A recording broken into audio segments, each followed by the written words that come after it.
They said it couldn't happen, that no loving parent could be erased from their child's life. But here you are, and you're not alone.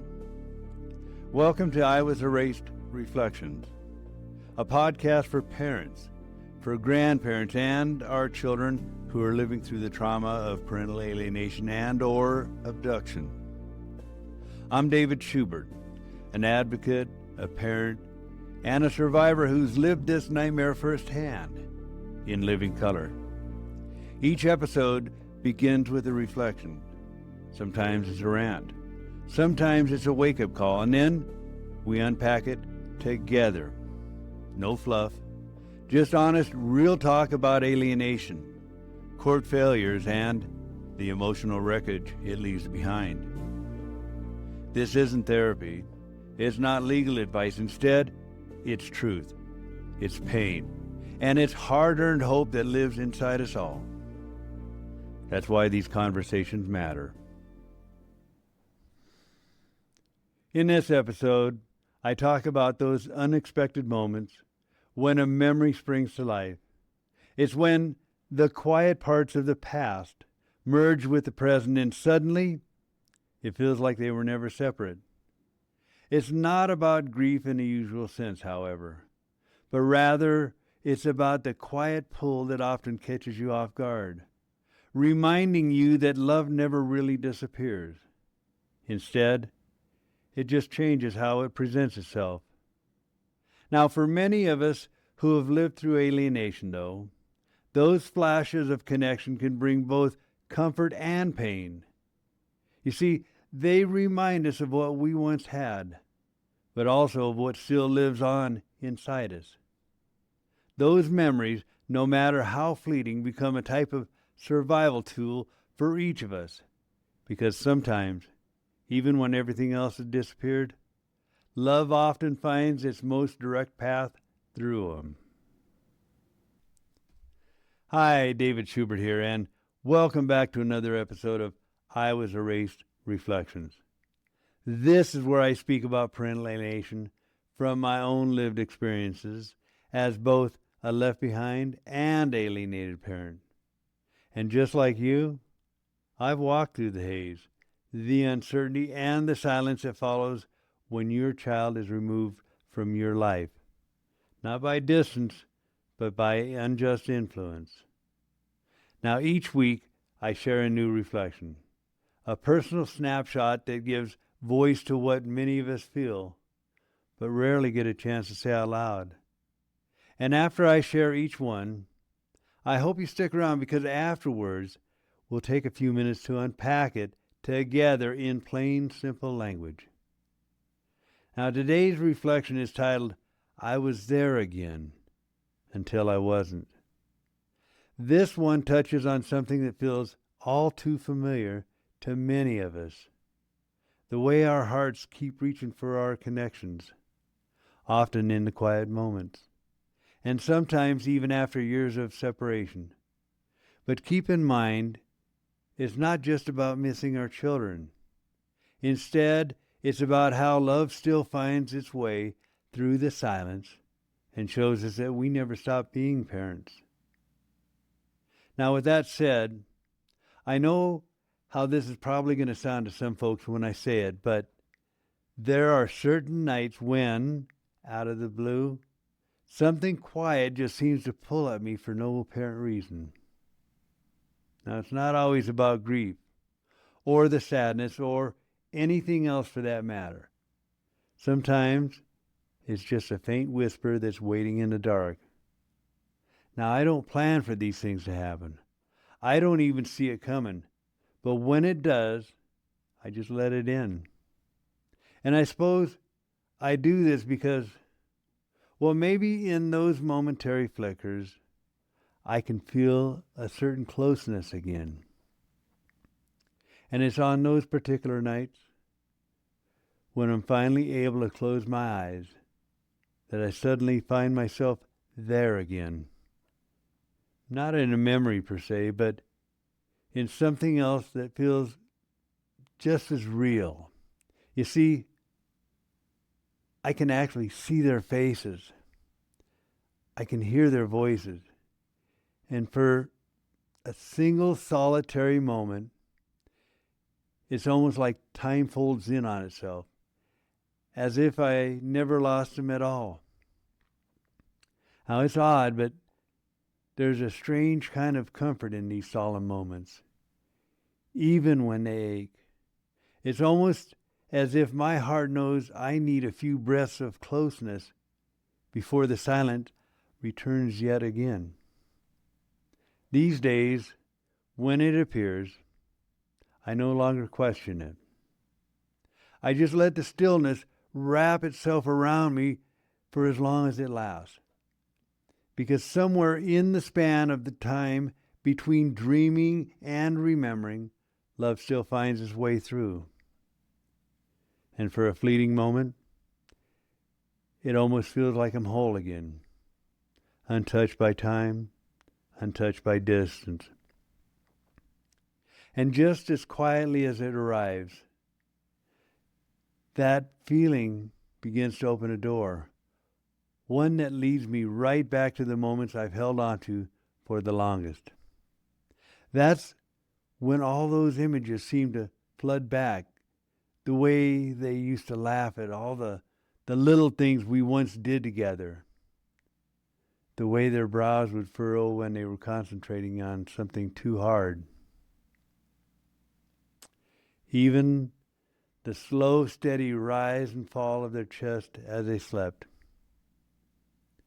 And you know, it's funny, but I can still see everything so vividly.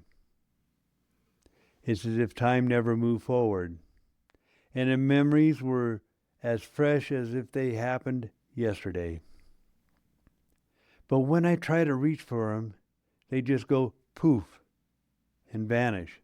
That's when the realization hits me. That's when the illusion shatters, leaving nothing but silence in its wake. And I realize that it was only a dream. It's a strange kind of dream, though. Almost like it's not a dream, but rather a reminder. A reminder of what once was, of what was stolen and what still hurts the most inside. Now, most people often assume that pain magically fades over time, that these things somehow get easier. What they fail to understand is that alienation doesn't just take the child away from a parent. Rather, it steals a future that should have been. It robs us of all the big things, the little things, and everything in between. And maybe that's the part most people can't wrap their minds around, the permanence of it. You see, when someone dies, there's at least a sense of closure, no matter how painful it might be. But in alienation, there's no funeral, there's no ending, no final goodbye. You're simply trapped in this endless loop of waiting, of hoping, and wondering if tomorrow might finally bring a change. And every time it doesn't, a little more of you goes quiet inside. Yet somehow, you keep showing up. You keep breathing. Because that's what love does. It refuses to die, even when everything else has been taken away. And when those memories do finally return, whether they're through dreams or materialize out of nowhere, they don't just tug at your heart. They actually squeeze the life out of it. They remind you that somewhere out there, the child who once looked at you with nothing but pure love may now see you as a stranger, or, worse yet, a monster. But for us parents who live this scenario, we still remember something far different. We remember who we once were and what it felt like to be genuinely seen. To love our children without conditions. And no matter what's been said about us, or what lies have been told, we still carry that love deep down inside where no one can touch it. I suppose that's why, even now, we steadfastly hold on to that quiet kind of hope. Maybe one day the dream won't end so suddenly. Maybe it'll be the beginning of something real again. Until then, we carry this terrible weight, the constant ache of longing and loss, and we do it in silence. We endure the empty nights, and we keep that space open in our hearts, not because it's easy, but rather because our love never stopped. And if that day ever comes, when our children do return, or perhaps even just remember, we'll still be here, waiting. And maybe, just maybe, that's all that any of us can really ever do. Keep showing up, holding space, and continuing to believe that love still has a way of finding its way home. Now that you've had a chance to hear my words and my thoughts about those late night moments when memories feel almost real again, let's take a moment and talk about what all this really means for both you and me. Because underneath everything I just said, what we're really talking about here is the memories, the connection, and what it means to keep loving your kids, even if it's from a distance. What I want to share in this reflection today is something that goes beyond the act of remembering. For the most part, it's about what those moments do to us, how they somehow pull us back into something that still feels alive, even after so much time has been spent apart from our children. Because when you've lived through alienation, you understand how much our memories don't just live in our heads. Instead, they live in your heart too. Hopefully, you remember when I talked about those nights when something quiet would pull at me for no apparent reason? Well, those were the times when love found its own way through, even without my permission. You see, you're not looking for it. You're not waiting for it. It just suddenly shows up anyway. And when it does, you can feel it right there pounding in your chest. But keep in mind, that's not a sign of weakness. Instead, that's the connection speaking to us. It's love finding its way back, even if it's just for a few seconds. And then, when I said I could see their faces and I could hear their voices, I meant it. That's the part that really hits home for most of us, because that's what alienation takes away. The sight, the sound, the everyday closeness, everything. Yet somehow, those things always seem to find its way to stay with us. They come in unexpected flashes that feel so real, we almost forget their memories. This is what I meant when I said it's like time folds in on itself, as if the distance mysteriously disappears for just a simple heartbeat before the harsh reality sets back in.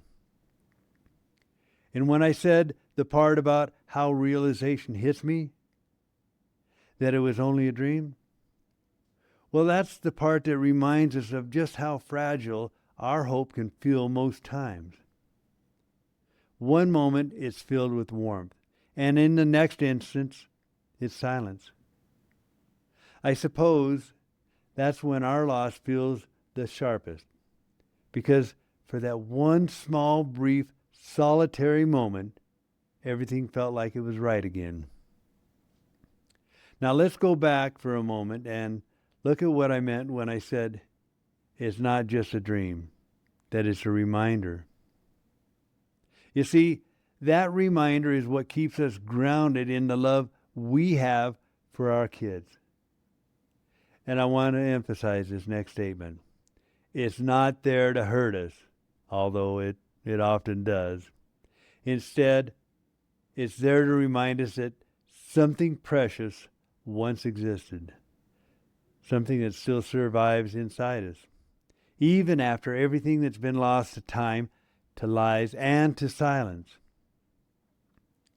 And when I talked about how people will often assume that pain just fades with time, well, that's one of those things that every alienated parent knows isn't true. Because the truth of the matter is, alienation doesn't just fade. And it doesn't end with time. It simply changes shape.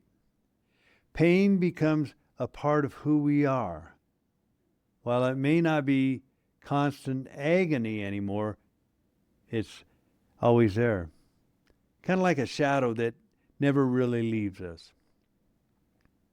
And when I said alienation doesn't just take a child, that it steals a future, that's exactly what I meant. It's not just about the loss of the past that we once had, but it's also about the loss of the days that never had a chance to be. The big moments, the little moments, the laughter, the growth, the milestones, and all the ordinary days that other families get to have. Those are the things alienation robs us and our kids of. And that's what makes this abuse so much different from the other kinds of loss. Now, I also mentioned that when someone dies, there's at least some semblance of closure. But in the world of alienation, there just isn't any of this. There's no goodbye, no see you later, no way to make peace with it, no nothing. You just live with that constant waiting, hoping for a door to open that might never be unlocked. That's what I meant when I said you're trapped many times in an endless loop of wondering. That's the weight of this kind of grief. It simply doesn't end. It just lingers there indefinitely. And yet, through all that, I mentioned something very important earlier. It was about how love refuses to die. Even when everything else has been taken away, if you think about it, that's the heartbeat of this reflection. Because even when the silence becomes unbearable, our love keeps showing up. It's the reason we can still say out loud, I'll be here if you ever remember. Next time, the part about the memories, you know, the ones that squeeze the life out of your heart, the ones that are so painful but are also important to us. They remind us that we're still connected to something true. They tell us that no matter how much has been stolen, our love still has roots that can't be dug up. And that's why I said we remember who we once were and what it felt like to be genuinely seen by our children. Those aren't just hollow words that sound nostalgic. They're actually grounded in truth. They're proof that our love for our children wasn't erased. It was simply interrupted. Trust me, that's a huge difference. Always remember that whatever alienation breaks, love can still mend. Just not always on our timeline. And that brings us to the final word thought of this reflection, and that's hope. Remember when I said that maybe one day the dream won't end so suddenly, that maybe it'll be real again? Well, that's the hope that keeps driving us. It's the reason we endure this silence, why we hold space in our hearts even when it hurts to keep it open. So if you've ever had nights like the ones I just described, where you've seen your kids, heard them, or even felt them beside you again, don't dismiss it as weakness. It's not regression. It's just your love reminding you that it never left. It's proof that even in their physical absence, the connection still survives.